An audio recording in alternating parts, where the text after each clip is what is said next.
horticulture industry, to meet its goals, it needs to grow sustainably. So part of this is about transitioning to a low emissions economy and identifying energy intensive areas of the horticulture value chain, and also supporting conversion. However, from on-farm energy needs to limitations in national infrastructure, growers are navigating a rapidly changing landscape. So this panel brings together glasshouse growing expertise, our state-owned enterprise responsible for planning, building, maintaining and operating our national grid, and the government agency dedicated to promoting energy efficiency, energy conservation and the use of renewable energy sources in New Zealand. We're going to discuss the future of energy, infrastructure investment and innovation in the food and fibre sector. So just a little bit to tackle here. John Murphy, Chair of Vegetables New Zealand, is the expert in charge of facilitating the panel. I can see him rolling his eyes behind me. He's going to introduce our panel. So ladies and gentlemen, please welcome our panel to the stage, headed by John. Thank you very much. I feel like I'm on the Holmes show from a few years ago or something like that. So we'll get into this pretty quickly. You'll note that the blurb for this session says that the future of New Zealand horticulture is electric. And I think our panel may agree with that or may not agree with that, but I want to challenge that to begin with, because if we do not remain profitable as individual growers over the next decade, 2 decades, however long it takes us to transition to electricity, there is no industry. And so I think we need to acknowledge that. So without further ado, I'll now pass over to our panel. And if you have questions, please do use the app to send them forward. If we have time, we're quite happy to tackle them as we move through the program. So I'll ask Marcus first to introduce himself and to tell us what he thinks the future is for horticulture and how we fuel it appropriately. And he'll give us the eco perspective, and then we'll go from there. Okay, good day. I'm Marcus Pelenur. I'm the CE of the Energy Efficiency and Conservation Authority. I just want to acknowledge that it is a challenging time in energy costs and recognize the importance of energy costs for your businesses. We are absolutely committed at ECA to help and support businesses thrive and grow and be efficient and low emissions. So energy costs at the moment is challenging. I think before I go into a really big thing, I'll just go really quick. 3 key messages right now in terms of the vision for your sector. 1, energy efficiency first. We see all the time between 15 to 30% of energy savings through efficiency measures. We are offering a walkthrough product, quick fire for gas users, energy users, where we are going to support immediate audits on the ground to help your businesses save and reduce energy costs. 1. 2, I think biogas and biomass, and we need to grow the energy pie. And absolutely, horticulture, I think, is a no-brainer for exploring how biogas might play a role, and we use our waste streams to create energy. Again, we are here to support that. We are running a large national program to try and link supply and demand with biogas. And then the 3rd, solar batteries, right? And you guys are already harnessing the power of the sun for your business. Solar for electricity is also what we see as kind of a no-brainer, or as a large opportunity for you to get more control over your energy costs. And the support measure we have there is our Solar on Farms initiative. So these are large demonstration sites and individual support, 0800 number, old school, pick up the phone and talk to us. We want to be on the ground helping your business wrap around all the complexity so that you can get as quickly as possible those solutions. So energy efficiency first, growing the pie with biogas and biomass, solar and batteries. Just working. Kia ora everybody, James Kilty from Transpower. Agree with everything Marcus just said. You won't see any objection to that from me. The future of the energy economy and the transition over a long period of time to low carbon fuels is going to require everything everywhere all at once. There is no silver bullet, no one single answer. If there was, it would be happening. And so the multitude of different options that Marcus has just suggested, plus the continued investment in and development of traditional electricity sources, electricity production sources, and the build out of the infrastructure to deliver that to your businesses and homes is all necessary. The world has never seen an electricity transition like this. In the transition from wood to coal, coal to gas, or coal to oil, oil to gas, we didn't actually switch off those old fuels. We just added more demand. We have never, ever actually transitioned to a different fuel system as a globe. And in New Zealand, we are extraordinarily lucky to have some of the world's best renewable resources. And I'll just repeat some of the messaging from next door. The only thing holding us back is us. We have amazing wind resources, we have amazing solar resources, we have globally extraordinary geothermal resources that we can bring to market and start to address the physical shortage that we're suffering from at the moment in the form of gas. But only if we support those fuels to come to market. Only if we enable them to get through our resource management processes. Only if we're willing to have a mature conversation and make the trade-offs that say we want to leverage our extraordinary endowment of renewable resources to help our economy grow, thrive, and get to a net zero, grow to zero, not shrink to zero. We actually have the resources to do that as a nation. Just luck. Before we pass over to Pierre, I just want to say, okay, so we have the net resources. How do we pay to extract that energy? Who's writing the cheque? Customers will always, in whatever form, Kiwis will pay for the energy that we produce, no matter what form that energy comes to us in. Even some of the schemes that Marcos talked about, if they are partially government funded, that's Kiwis paying for that. So there's no world where that doesn't happen.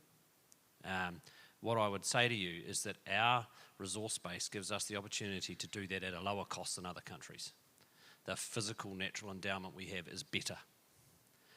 We make it harder and we make it more costly because of how hard we make it to actually access and develop resources. We object to wind turbines, we object to solar panels, we object to the development of geothermal resources, and that adds time, cost, and at the moment you can see that's part of the challenge with the ability to displace the gas that we are short of as a country. We are short energy at the moment because we've allowed our gas system to decline.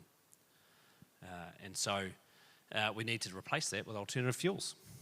I'd love to see gas come back, but at the moment I'm out there saying the four-letter C word, coal, that no one wants to hear, but it's the reality. Without gas we're going to need coal, and we need to, as soon as we can, support that and build out more renewable resources.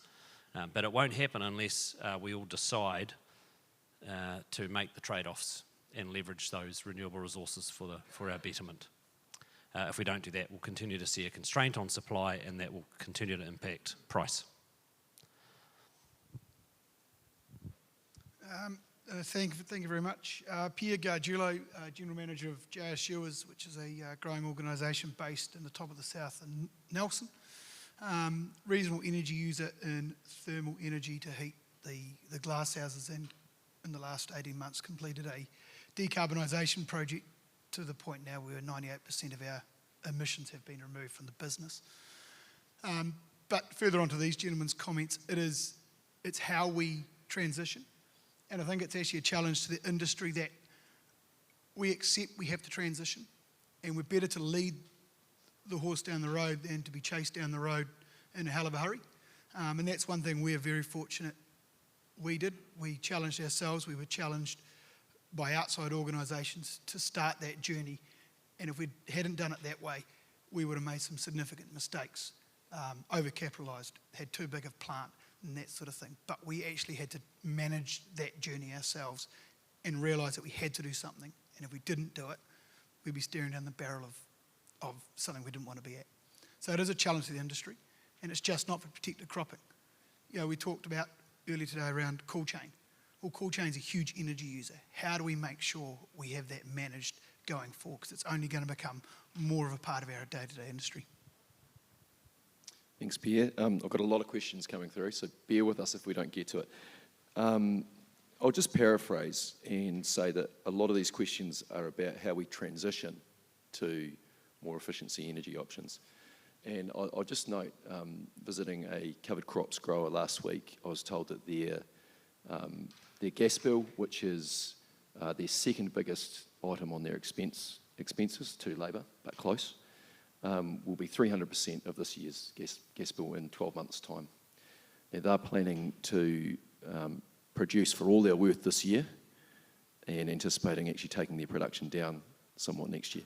We will lose growers over the next year, and we will lose more growers over the next 5 years. So for me, it's really a stark choice for New Zealand about whether our country prioritises food production to feed New Zealanders and the world fresh, healthy food. So the question is how we do that. These questions are about how we transition and how we can get help from ECA programs. There's some questions here about focusing solely on carbon and electrification of assets at the expense of other options. Do you want to talk to that, Marcus? Yeah, okay. I mean, our focus is energy efficiency. Giddy, which is no more, had a very strong and clear focus on accelerating decarbonization. And I think it succeeded very well in doing that, but that is no more. So how we can help you right now, which I think is the nub of the question, and how we finance it. So step one is, it's the bread and butter and it's the hygiene, but it's energy efficiency, it's monitoring and understanding your energy use. I know you are busy running your business, and that's why we are here to support that. So we support feasibility studies, we support funding for walkthroughs, we support people getting their heads around how they can make these cost-saving measures right off the bat, 15%, 20% energy savings. You then go into, okay, now that I've understood my energy flow and my energy map, how might we then get better control of energy costs? And that might be kit conversion, it might be biogas, biomass, electric, it might be something else. So this is where we are now trying to work with the banks and private finance to unlock capital or reduce the cost of capital. I think capital is there. It's about reducing the cost of capital and improving access to your businesses. So we've got an energy savings product out in the market at the moment where we are testing out the idea of essentially underwriting or guaranteeing energy savings on different pieces of kit. We're hoping that's going to reduce the cost of capital, which will allow you to do the kit conversions.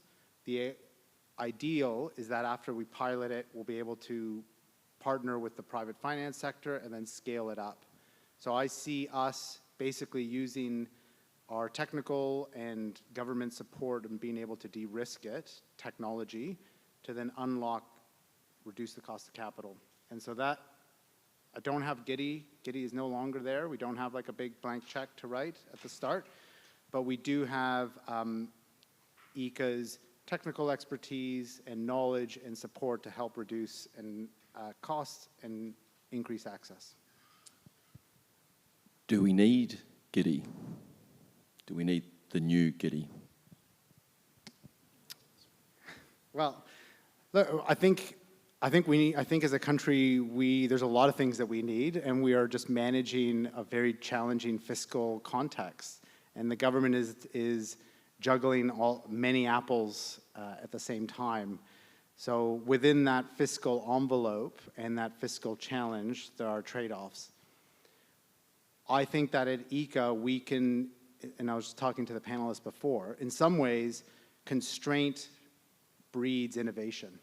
And so not having Giddy, but still having a really strong intent to support businesses to improve their energy performance and decarbonize means that we are thinking more innovatively about partnering with private finance to unlock it. And so I'm a little bit too far away from Karen for her to give me a swift kick under the table, but Karen is here from ICA, and her role right now is basically boots on the ground, supporting farmers, supporting businesses with looking at solar. And so we are here to help actually navigate the customer journey. We're getting conversations with some businesses that, they get a quote for $60,000, they get a quote for $150,000. Which one's right? The banks don't know which one is right. Farmers and businesses are having a hard time being able to figure it out. So I think government has a role in making that journey as simple as possible for businesses so that you can access the correct technical solutions and just keep getting on with what you're good at, which is growing and selling healthy food for New Zealand and export markets. Thank you for that. I'd just ask James maybe to add. I did like the fact that you said juggling a lot of apples. Just add potatoes or capsicums to that as well, and we're good. Broccoli, potatoes. At a national energy level, I think the focus right now needs to be on affordability and security. There's the energy trilemma. I don't know if anyone knows about it or thinks about it. It's a triangle. Affordability, security, and in our context, decarbonisation, right? The three things you're balancing as you navigate the transition. And right now, the focus needs to be on affordability and security. We've possibly over-focused on the decarbonisation lens to the detriment of those other two legs of the three-legged stool. That doesn't mean we shouldn't transition. It just means to acknowledge that the word is transition, and it's a long transition through to a net zero 2050. There is time to get there. Our electricity sector is, in fact, over time, a big part of the answer. It is 90% renewable against a global average of 30%. Our total primary energy system is 45% renewable against a global average of 18%. We're starting from an amazing place. The focus has to be on security and affordability. For now, in the electricity system, that does mean importing and using more coal to maintain the security of supply as gas comes off, and to maintain an affordable price for you as customers as gas comes off, and maybe gas stabilises. We really don't know the answer to that, as there is exploration underway, small-scale exploration underway now. And in the meantime, use the support that's available from government. Work with Marcos and his team. They know stuff. They're very effective and can help you navigate the short-term challenges. We will continue to work with upstream production and the whole energy sector to increase the supply of energy, electricity into the system, which will then, over time, pull that price back to a level that is more palatable for you. But the gas is coming off at a rate that is challenging us equally as you. We've got to replace it with something. So at the moment, that's coal and building renewables flat out.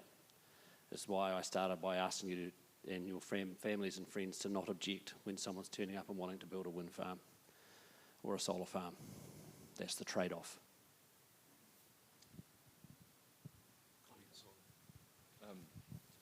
Comments on funding or support that's needed, Pierre?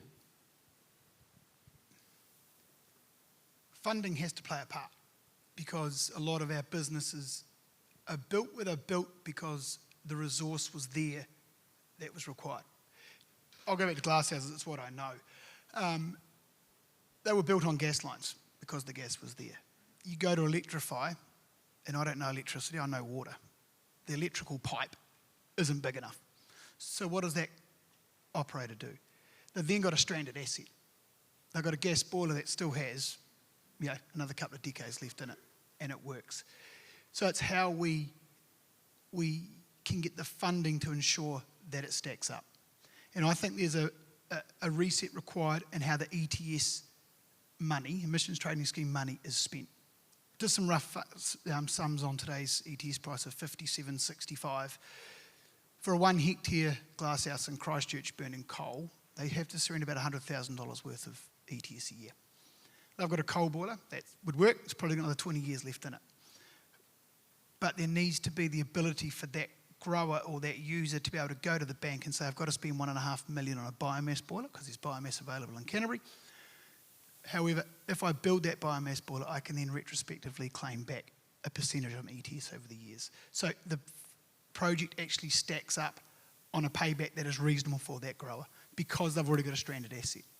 And that is where we've got to have a reset on the whole system globally. The giddy was good because it helped get those projects over the line that had stranded assets, knew what they could do, but the funding needed to be there to help. It's not going to be there, so how do we reallocate the money that's collected by the ETS? But it's got to be retrospective. So we don't, and excuse any consultants in the room, we don't have consultants coming in and just skimming the top of these funding and then buggering off, and the poor old guys left there going, well, I had $500,000, I've only got 300,000 left now. It forces the private sector to do it at the most cost-effective way, but understanding that the lending can be given, that there is support once it's completed. Thanks, Pierre. James, what's the projected cost of electricity in 2050 in light of the huge investment in transmission infrastructure needed? And if gas is not a viable option, we might have plenty, but we might not be able to afford the extracting it. If we move to electricity, are we going to be able to afford it in the future? So most of the current forecasts, I can't give you a number for 2050, I would love to. Most of the forecasts at the moment see that this is a wholesale market price, okay? Sees that level out, including firming fuel, what we call firming fuel, so gas or coal or some other form of firming fuel, leveling out at about $120 a megawatt hour, 12 cents kilowatt hour for the wholesale price of electricity. That's the forecast from all of the major players at the moment, and that happens over the next 10-ish years. That is slightly higher than we used to forecast based on, frankly, post-COVID inflation pressure on and global geopolitical pressure on supply chains. So costs for wind turbines and stuff have gone up a bit, and so even solar panels have actually gone up in price a wee bit. But it does forecast that those things normalise and therefore the price settles down. That is, might not feel like it today, but that's actually a globally competitive wholesale price for electricity, genuinely. And that is based on the fact that we have these amazing resources available to us that other countries struggle to have. The whole world is on this journey. They are starting from a worse position than us, both in terms of their starting point and their ability to access fantastic resources. But we've got to allow ours to come to market as quickly as we can. So, you know, that's the challenge for us as a team of 6 million deciding to do it. We haven't decided to do it yet in any meaningful way. Make this transition. You know, once you decide to do it, you probably unlock a few funding lines and all sorts of things. We just haven't got there yet as a group, and that's all the politicians, as far as I can observe. That's what they're reflecting back to us. So I think we have everything we need to make this transition and grow to zero, and introduce new businesses to our country, to create an incredible future for our kids at a price we can afford. But we have to have the ambition to go after it and make it a reality and make the trade-offs associated with it. Do you see that as politically feasible? So we're talking about, if we're talking to the great unwashed who believe that you shouldn't put a solar panel on a sandy outcrop that they find particularly special, do you think we can change people's minds, or are we dreaming there? I think we have to change people's minds. We don't have to change everybody's mind. There has never been a national strategy, a national plan for energy that has had universal acceptance. There's never been a national anything that has universal acceptance. But one thing I think we can all agree on is that we would like New Zealand to have an economy that supports businesses to thrive, that supports families to thrive. We can have schools, hospitals, roads funded to a level that we want them to be at for our children and our grandchildren. And as far as I can tell, we're deviating from that path because we're unwilling to let people do stuff that grows the economy. And it's our silence, you're welcome to disagree of course, but it's our silence on these issues, the silent majority, that enables us to deviate from what is a pretty sensible path. I'm not suggesting mass despoilation of land and all that sort of stuff. It can be done well. Our laws require us to do it well, but we've got to enable it. We've got to enable accessing our incredible resource base to help the nation grow, to help your businesses thrive so you've got an affordable energy cost, and support that with funding models that enable it. And we have to, because fresh, healthy food underpins all of that success that you've just talked about there. Yeah, one plug, sorry. We've got a program, if you go to the Transpower website and look up Future Grid, or Te Kānapu, but Future Grid, and that asks you what your vision is for New Zealand 2050. And we're giving you options. What do you want to prioritise? Your sector is one of the sectors that keeps rising to the top, by the way, from Kiwis and the business community, and a lot of lobby groups who are all in this, giving us feedback on that. We want to paint a vision for New Zealand that is better than a declining nation, and then we want to support business by building an electricity system and a distributed electricity system that delivers that at the lowest possible cost. But to know what we've got to do, and with our long-term infrastructure investment, we need you to tell us what you're after. If you want a shrinking economy and a shrinking country, we can deliver an electricity system at the lowest possible cost that does that. But I don't think that's what we want, and I need you to tell me that. So get online, Transpower's website, Future Grid is a survey there. It's real short, but it's enough to give us an indication of what you want. Great, thank you. A few questions here. Banks will reduce interest rates by 0.25% for green loans. This must be audited independently. We already have 2 environmental audits in NZ GAP, add-on and EMS. Will regulators, governments, banks, etc. recognise our industry scheme? Yeah, I can't answer that question directly because I don't have enough information, but the intent should be to work with the sector on what you're already doing for your certifications and assessments to be as painless as possible. So we are keen to support the conversation with your banks to get that done. Comments about payback on solar against cost of infrastructure, putting it in. Payback is good. Get solar. It ranges likely between 4 to 8 years. It really depends on how much self-consumption you use, so I'm trying to give you kind of a number to answer your questions directly, but the complicated answer is it depends.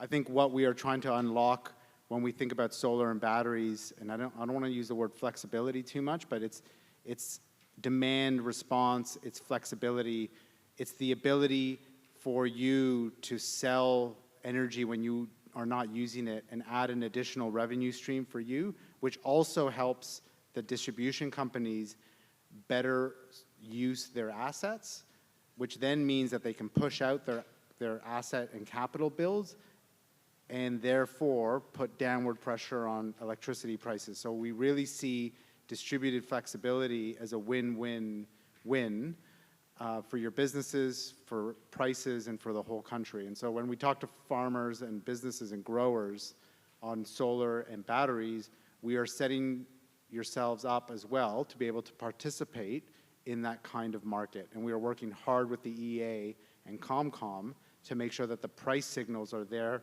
so that your business benefits from it. We did a piece of work as an industry a few years ago. It probably needs an update with modern pricing. Well, it does need an update with modern pricing. But at the time, it suggested that exactly what Marcos is talking about, that you and other people putting the increase in distributed energy resources around the country could avoid billions of dollars of infrastructure investment in distribution and transmission over the next 25 years. So there's real money in it, real savings in it for the whole system. And any comments on advancements in energy storage? So batteries, are they getting better? Is there a point at which they become, that they last longer? You can go more detail. I mean, they are getting a lot better. There are lots of different technologies that are getting much better proven and commercialized and at scale. And so it is It is still on that type of, in the innovation technology curve, it is still on probably the acceleration mode, whereas I think solar panels, we're now in that real like optimization plateau mode, but there are still lots of savings and new tech coming out in the storage space.